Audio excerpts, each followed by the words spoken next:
ओम दुम दुर्गाए नमः। हे प्रिय भक्तों, आज नवरात्रि का 7वां दिन है और 8वां नवरात्रा है। दुर्गा सप्तशती के पाठ से पहले दुर्गा कवच का पाठ किया जाता है। इस कवच का पाठ करने से देवी भगवती अपने भक्तों पर प्रसन्न होकर उनकी रक्षा करती है। ओम नम चंडिकाय। ओम नम चंडिकाय। महर्षि मार्कंडेय जी बोले, हे पितामह, संसार में जो गुप्त हो और जो मनुष्यों की सब प्रकार से रक्षा करता हो और जो आपने किसी को आज तक बताया न हो, वह कवच मुझे बताइए। श्री ब्रह्मा जी कहने लगे, अत्यंत गुप्त वह सब प्राणियों की भलाई करने वाला कवच मुझसे सुनो। प्रथम शैलपुत्री, दूसरी ब्रह्मचारिणी, तीसरी चंद्रघंटा, चौथी कुष्मांडा, पांचवी स्कंद माता, छठी कात्यायनी, सातवीं कालरात्रि, आठवीं महागौरी तथा नवीं सिद्धिदात्री। यह देवी की 9 मूर्तियां हैं। यह नवदुर्गा कहलाती हैं। आग में जलता हुआ, रण में शत्रु से घिरा हुआ, विषम संकट में फंसा हुआ मनुष्य यदि दुर्गा के नाम का स्मरण करे तो उसको कभी भी हानि नहीं होती। रण में उसके लिए कुछ भी आपत्ति नहीं होती और न उसे किसी प्रकार का दुख या डर ही होता है। हे देवी, जिसने श्रद्धा पूर्वक तुम्हारा स्मरण किया है उसकी वृद्धि होती है और जो तुम्हारा चिंतन करते हैं उनकी तुम निस्संदेह रक्षा करने वाली हो। चामुंडा प्रेत पर, बाराही भैंसे पर, रौद्री हाथी पर, वैष्णवी गरुड़ पर अपना आसन जमाती है। माहेश्वरी बैल पर, कुमारी मोर पर और हाथ में कमल लिए हुए विष्णु प्रिया लक्ष्मी जी कमल के आसन पर विराजती है। बैल पर बैठी हुई ईश्वरी देवी ने श्वेत रूप धारण कर रखा है और सब प्रकार के आभूषणों से विभूषित ब्राह्मी देवी हंस पर बैठती है। इस प्रकार यह सब देवियां सब प्रकार के योगों से युक्त हो और अनेक प्रकार के रत्न धारण किए हुए हैं। भक्तों की रक्षा के लिए संपूर्ण देवियां रथ में बैठी तथा क्रोध में भरी हुई दिखाई देती हैं। चक्र, गदा, शक्ति, हल और मूसल, खेटक और तोमर, परशु तथा पाश, भाला और त्रिशूल एवं उत्तम सारंग आदि शास्त्रों को दैत्यों के नाश के लिए और भक्तों की रक्षा करने के लिए और देवताओं के कल्याण के लिए धारण किए हैं। हे महारौद्रे, अत्यंत घोर पराक्रम, महान बल और महान उत्साह वाली देवी, तुमको मैं नमस्कार करता हूँ। हे देवी, तुम्हारा दर्शन दुर्लभ है तथा आप शत्रुओं के भय को बढ़ाने वाली हैं। हे जगदम्बिके, मेरी रक्षा करो। पूर्व दिशा में इंद्र शक्ति मेरी रक्षा करे। अग्निकोण में अग्नि शक्ति, दक्षिण दिशा में बाराही देवी तथा नेतृत्व कोण में खड्गधारिणी देवी मेरी रक्षा करे। पश्चिम दिशा में वारुणी, वायु कोण में मृगवाहिनी, उत्तर दिशा में कुमारी और ईशान कोण में शूलधारिणी देवी मेरी रक्षा करे। ब्रह्माणी ऊपर की ओर से मेरी रक्षा करे और वैष्णवी देवी नीचे की ओर से मेरी रक्षा करे। इसी प्रकार शव पर बैठी चामुंडा देवी 10 दिशाओं से मेरी रक्षा करे। जया देवी आगे, विजया पीछे की ओर, अजिता बाईं ओर, अपराजिता दाहिनी ओर मेरी रक्षा करे। अधोतिनी देवी शिखा की रक्षा करे तथा उमा मेरे मस्तक पर विराजमान होकर मेरी रक्षा करे। इसी प्रकार ललाट की माला धरी देवी रक्षा करे और यशस्विनी देवी मेरी भुवों का संरक्षण करे। भुवों के मध्य भाग में त्रिनेत्रा, नथुनों की यमघंटा देवी रक्षा करे। नेत्रों के मध्य में शंखनी देवी और द्वारवासिनी देवी कानों की रक्षा करे। कपोलों की कालिका देवी और कानों के मूल भाग की भगवती शंकरी रक्षा करे। सुगंधा नासिका में और चर्चिका ऊपर के होठ में, अमृता कला नीचे की ओठ की, सरस्वती देवी जीभ की रक्षा करे। कौमारी देवी दांतों की और चंडिका कंठ प्रदेश की रक्षा करे। चित्रघंटा गले की घाटी की और महामाया तालु की रक्षा करे। कामाक्षी देवी थोड़ी की और सर्वमंगला मेरी वाणी की रक्षा करे। भद्रकाली गर्दन की और धनुर्धरी पीठ के मेरुदंड की रक्षा करे। कंठ के बाहरी भाग की नीलग्रीवा और कंठ की नली की नलकुबरी रक्षा करे। दोनों कंधों की खड़िगनी और ब्रजधारिणी मेरी दोनों भावों की रक्षा करे। दोनों हाथों की दंडनी और उंगलियों की रक्षा अंबिका देवी करे। सुलेश्वरी देवी संपूर्ण नखों की, कुलेश्वरी देवी मेरी कुशी की रक्षा करे। महादेवी दोनों स्तनों की और शोकवासिनी देवी मन की रक्षा करे।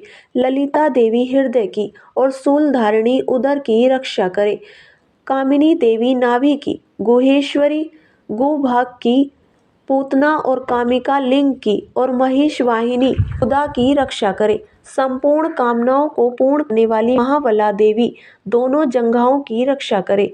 विंध्यावासिनी दोनों घुटनों की और तेजसी देवी दोनों पांवों की पृष्ठभाग की, श्रीधरी पांवों की उंगलियों की, तलवासिनी तलुओं की, दृष्टा कराली देवी नखों की, उद्रवकेशिनी केशों की, बागेश्वरी वाणी की रक्षा करे।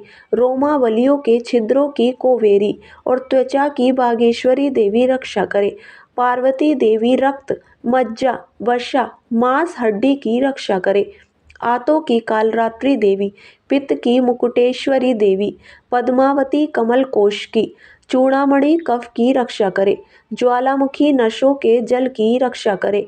अभेदा देवी शरीर के सब जोड़ों की रक्षा करे। ब्रह्माणी मेरे वीर्य की, धतेश्वरी देवी छाया की तथा धर्मधारिणी देवी मेरे अहंकार, मन और बुद्धि की रक्षा करे। प्राण, अपान, व्यान, उदान और समान की ब्रजहस्ता देवी रक्षा करे। कल्याण, शोभना मेरे प्राण की रक्षा करे।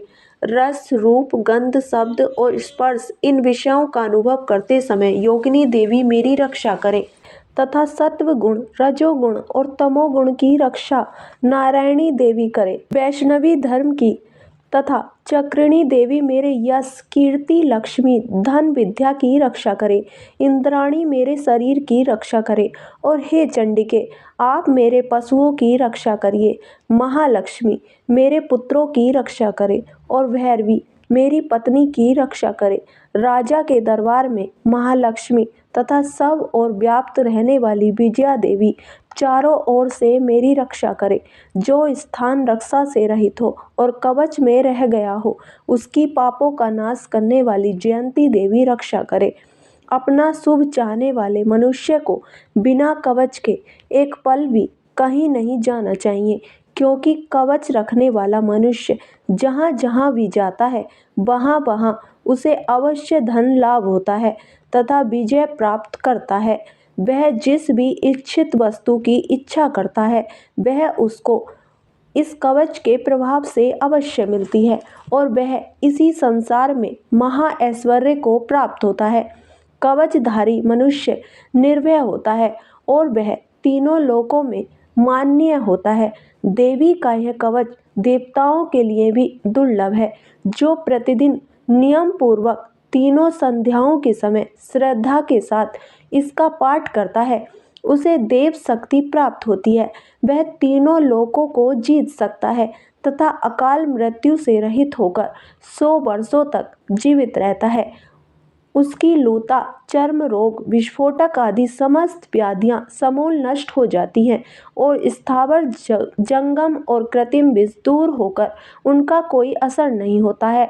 समस्त अभिचारक प्रयोग और इस तरह के जितने यंत्र मंत्र इत्यादि होते हैं इस कवच के हृदय में धारण करने पर नष्ट हो जाते हैं। इसके अतिरिक्त पृथ्वी पर विचरने वाले भूचर, नवचर, जलचर प्राणी, उपदेश मात्र से सिद्ध होने वाले निम्न कोटि के देवता, अपने जन्म के साथ प्रकट होने वाले देवता, कुल देवता, माला आदि, डाकिनी, साकिनी, अंतरिक्ष में विचरने वाली अत्यंत बलवती भयानक डाकिनियां, ग्रह भूत पिशाच, यश गंधर्व राक्षस, ब्रह्म राक्षस, बेताल, कुष्मांड और भैरव आदि अनिष्टकारक देवता भी उस मनुष्य को जिसने कि अपने हृदय में यह कवच धारण किया हुआ है देखते ही भाग जाते हैं। इस कवच के धारण करने से मन और तेज बढ़ता है। जो मनुष्य इस कवच का पाठ करके उसके पश्चात सप्तशती चंडी का पाठ करता है उसका यश जगत में विख्यात होता है। जब तक वन पर्वत और काननादि इस भूमंडल पर हैं तब तक यहाँ पुत्र पौत्र आदि संतान परंपरा बनी रहती है। फिर देहांत होने पर ऐसा मनुष्य परम पद को प्राप्त होता है जो देवताओं के लिए भी दुर्लभ है और अंत में सुंदर रूप को धारण करके भगवान शंकर के साथ आनंद करता हुआ परम मोक्ष को प्राप्त होता है। दुर्गा कवच यहाँ समाप्त होता है। दुर्गा सप्तशती अध्याय 11 का रसपान करते हैं। तदंतर ऋषि ने कहा, देवी द्वारा शुंभ वध होने पर इंद्रादिक देवों ने अग्निदेव को आगे करके कात्यायनी देवी की स्तुति करना प्रारंभ किया।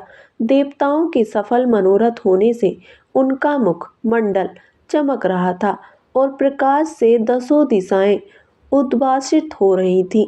इसके बाद देवताओं ने कहा, शरणागत की पीड़ा विनाशिनी देवी, आप हमारे ऊपर प्रसन्न होइए। संपूर्ण विश्व की जननी प्रसन्न हो। हे विश्वेश्वरी, इस समस्त विश्व का परित्राण करो। देवी, तुम्ही निखिल ब्रह्मांड की एकमात्र अधिष्ठात्री हो। इस विश्व की आधारशिला तुम्ही हो, क्योंकि पृथ्वी के रूप में तुम्हारी अवस्थिति है। हे देवी, तुम्हारा पराक्रम अतुलनीय है। तुम्ही जल के रूप में स्थित होकर समस्त विश्व को तृप्ति प्रदान करती हो। तुम अनंत बलशालिनी वैष्णवी शक्ति हो। इस संसार की कारण रूपिणी परामाया तुम्ही हो। हे देवी, तुम्ही ने इस संपूर्ण जगत को मोहग्रस्त कर रखा है। तुम्हारी कृपा होने से ही जीव पृथ्वी पर रहकर मोक्ष का अधिकारी बनता है। हे देवी, तुम्हारे भिन्न भिन्न रूपों में जगत की संपूर्ण विद्याएं निहित हैं। इस विश्व की समस्त नारियां तुम्हारी ही प्रतिमूर्ति हैं। हे जगजननी, तुमने ही संपूर्ण विश्व को व्याप्त कर रखा है, अतएव तुम्हारी स्तुति अकथनीय है। तुम सभी स्तुत्य वस्तुओं से परे तथा परावाणी हो। तुम स्वर्ग पदायिनी एवं मोक्षदायिनी के रूप में सर्वस्वरूपिणी हो, अतः तुम्हारी स्तुति इसी में समाप्त हो गई। तुम्हारी स्तुति के लिए इसके अतिरिक्त दूसरी बात और क्या हो सकती है। प्राणी मात्र के हृदय में बुद्धि रूप में स्थित स्वर्ग तथा मोक्षदायिनी नारायणी देवी, तुम्हें हमारा नमस्कार है। कला काष्ठा आदि रूपों में क्रमशः परिणाम की ओर उन्मुख करने वाली तथा विश्व के उपसंहार में समर्थ नारायणी, तुम्हें मेरा प्रणाम है। हे नारायणी, सभी मांगलिक पदार्थों को देने वाली तुम मंगलमयी हो। तुम ही कल्याणकारिणी शिव रूपिणी हो। समस्त पुरुषार्थों को प्रदान करने वाली शरणागत वत्सला त्रिनेत्रा और गौरी हो।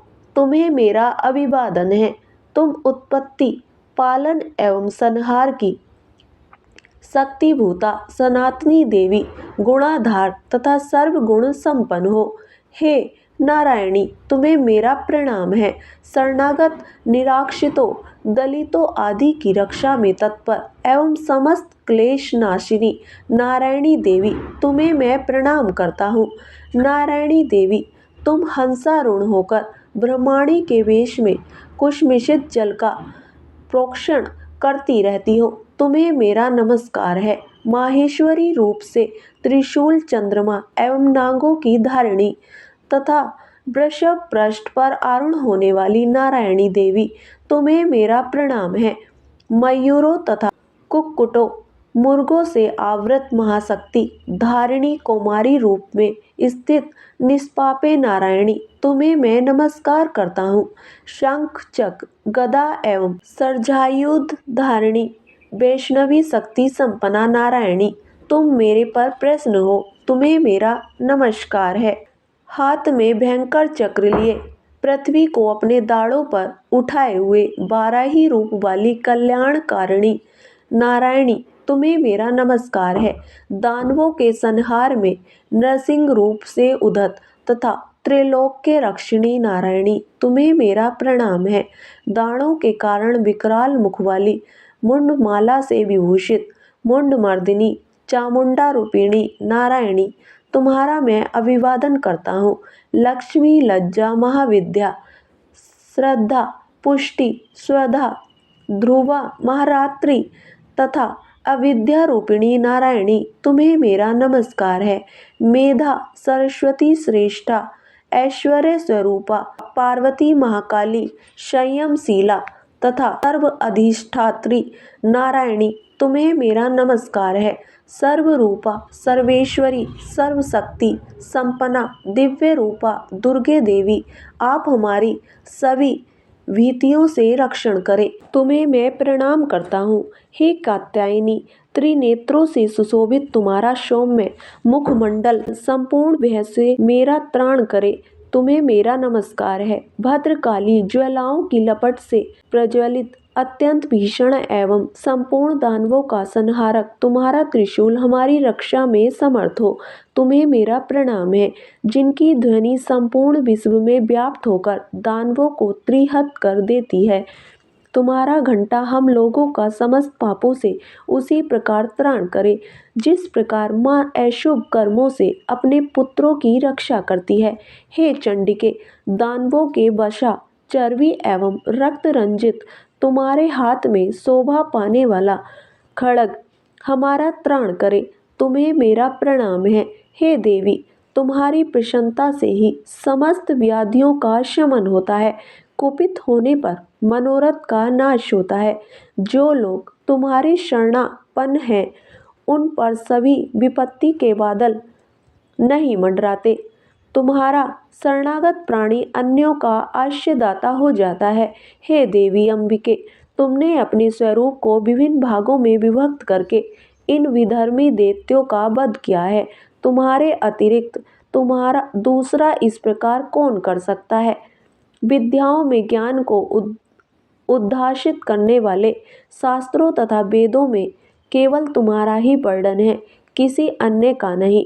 अज्ञानी रूपी अंधकारा व्रत से ममता रूप गर्त में इस विश्व को भ्रमित करने वाली तुम्हारी शक्ति के अतिरिक्त कोई अन्य शक्ति नहीं है। जहाँ पर राक्षस, भयानक विषधर सर्प, शत्रु और लुटेरों का गिरोह एवं दाग हो, वहाँ तथा समुद्र के मध्य में साथ रहकर पुनः सतत ही विश्व का कल्याण करती रहती हो। हे विश्वेश्वरी, तुम विश्व की पालन करजी, विश्व रूपा और संपूर्ण विश्व की धारित्री हो।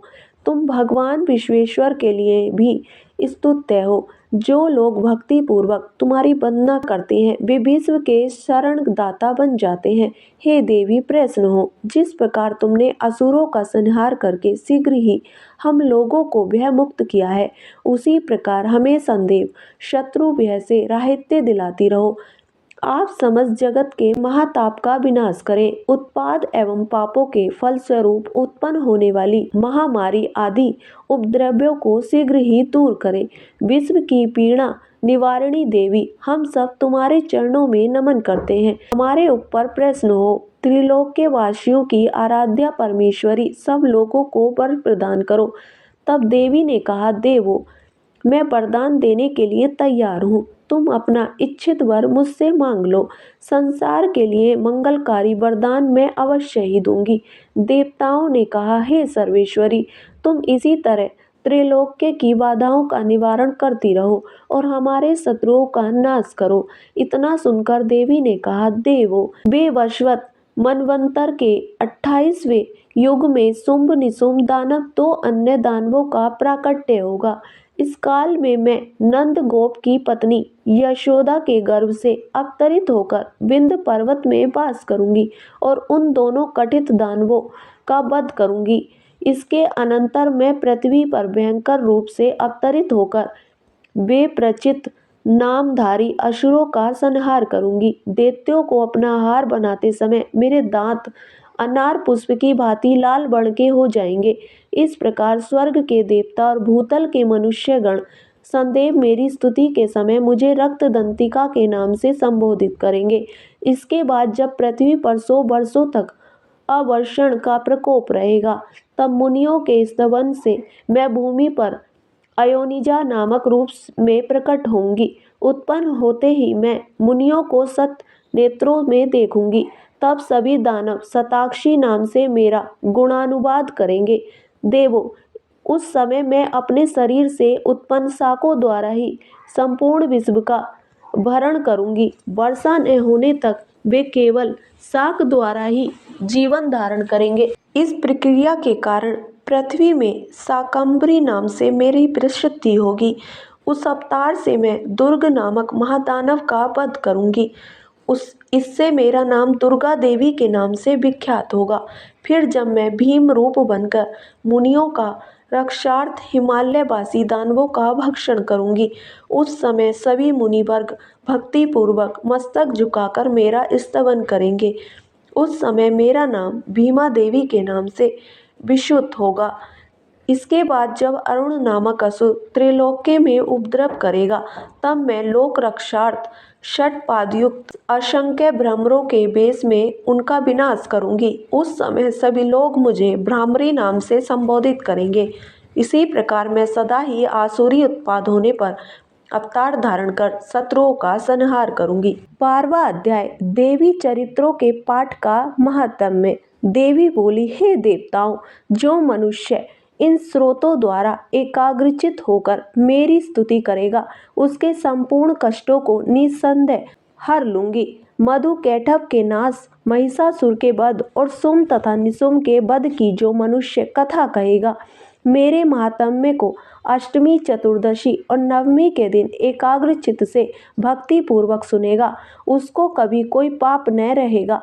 पाप से उत्पन्न हुई विपत्ति भी उसे न सताएगी। उसके घर में दरिद्रता न होगी और न उसे प्रियजनों का बिछोह होगा। उसे किसी प्रकार का भय न होगा। इसलिए प्रत्येक मनुष्य को भक्ति पूर्वक मेरे इस कल्याणकारक महात्म्य को सदा पढ़ना और सुनना चाहिए। मेरा यह महात्म्य महामारी से उत्पन्न हुए संपूर्ण उपद्रवों को एवं 3 प्रकार के उत्पादों को शांत कर देता है। जिस घर और मंदिर में या जिस स्थान पर मेरा यह स्रोत विधि पूर्वक पढ़ा जाता है, उस स्थान को मैं कभी भी त्याग नहीं करती और वहाँ सदा ही मेरा निवास रहता है। बलिदान, पूजा, होम तथा महोत्सवों में मेरा यह चरित्र उच्चारण करना तथा सुनना चाहिए। ऐसा हवन या पूजन मनुष्य जानकर या बिना जाने करे, मैं उसे तुरंत ग्रहण कर लेती हूँ। शरद काल में प्रत्येक वर्ष जो महापूजा की जाती है, उनमें मनुष्य भक्ति पूर्वक मेरा यह महात्म्य सुनकर सब विपत्तियों से छूट जाता है और धन धान्य तथा पुत्रादि से संपन्न हो जाता है। मेरे इस महात्म्य एवं कथाओं को सुनकर मनुष्य निर्भय हो जाता है और महात्म्य के श्रवण करने वालों के शत्रु नष्ट हो जाते हैं। कल्याण की प्राप्ति होती है और उनका कुल आनंदित हो जाता है। सब कष्ट शांत हो जाते हैं तथा भयंकर स्वप्न दिखाई देना और घरेलू दुख इत्यादि सब मिट जाते हैं। बाल गृहों में ग्रसित बालकों के लिए यह मेरा महात्म्य परम शांति देने वाला है। मनुष्यों से फूट पड़ने पर यह भली भांति मित्रता करवाने वाला है। मेरा यह महात्म्य मनुष्य को मेरी जैसी सामर्थ्य की प्राप्ति करवाने वाला है। पशु, पुष्प, अर्घ, धूप, गंध, दीपक इत्यादि सामग्रियों द्वारा पूजन करने से, ब्राह्मण को भोजन कराकर, हवन करके, प्रतिदिन अभिषेक करके, नाना प्रकार के भोगों को अर्पण करके और प्रत्येक वर्ष दान इत्यादि करके जो मेरी आराधना की जाती है, उससे मैं जैसी प्रसन्न हो जाती हूँ, वैसी ही प्रसन्नता मैं इस चरित्र के सुनने से हो जाती हूँ। यह महात्म्य श्रवण करने पर पापों को हर लेता है तथा आरोग्य प्रदान करता है। मेरे प्रादुर्भाव का कीर्तन दुष्ट प्राणियों से रक्षा करने वाला है, युद्ध में दुष्ट दैत्यों का संहार करने वाला है। इसके सुनने से मनुष्य को शत्रुओं का भय नहीं रहता। हे देवताओं, तुमने जो मेरी स्तुति की है अथवा ब्रह्मा जी ने जो मेरी स्तुति की है, वह मनुष्यों को कल्याणमयी बुद्धि प्रदान करने वाली है। वन में, सूने मार्ग में अथवा दावानल से घिर जाने पर, वन में चोरों से घिरा हुआ या शत्रुओं द्वारा पकड़ा हुआ, जंगल में सिंहों, व्याघ्रों या जंगली हाथियों द्वारा पीछा किया हुआ, राजा के क्रोध हो जाने पर मारे जाने के भय से, समुद्र में नाव के डगमगाने पर, भयंकर युद्ध में फंसा होने पर, किसी भी प्रकार की पीड़ा से पीड़ित, घोर बाधाओं से दुखी हुआ मनुष्य मेरे इस चरित्र को स्मरण करने से संकट से मुक्त हो जाता है। मेरे प्रभाव से सिंह, चोर या शत्रु इत्यादि दूर भाग जाते हैं और पास नहीं आते।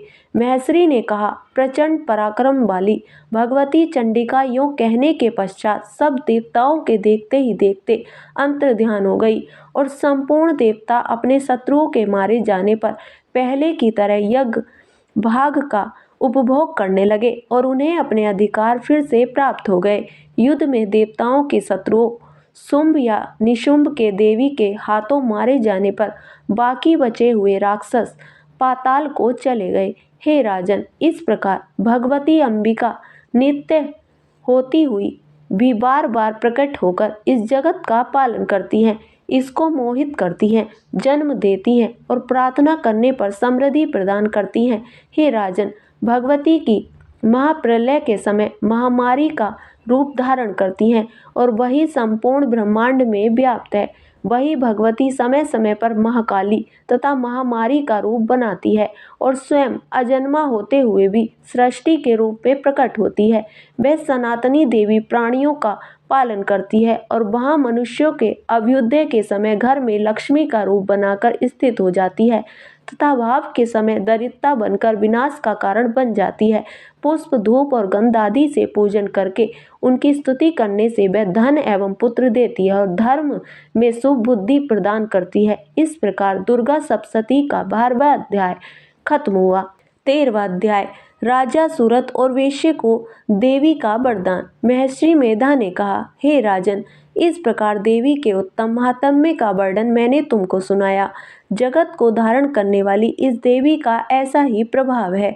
वही देवी ज्ञान को देने वाली है और भगवान विष्णु की इस माया के प्रभाव से तुम और यह वेश्य तथा अन्य विवेकी जन मोहित होते हैं और भविष्य में भी मोहित होंगे। हे राजन, तुम इसी परमेश्वरी की शरण में जाओ।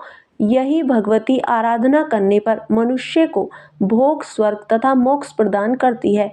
मार्कंडेय जी ने कहा, महर्षि मेधा की यह बात सुनकर राजा सूरत ने उन उग्र व्रत वाले ऋषि को प्रणाम किया और राज्य के छिन जाने के कारण उसके मन में अत्यंत ग्लानि हुई।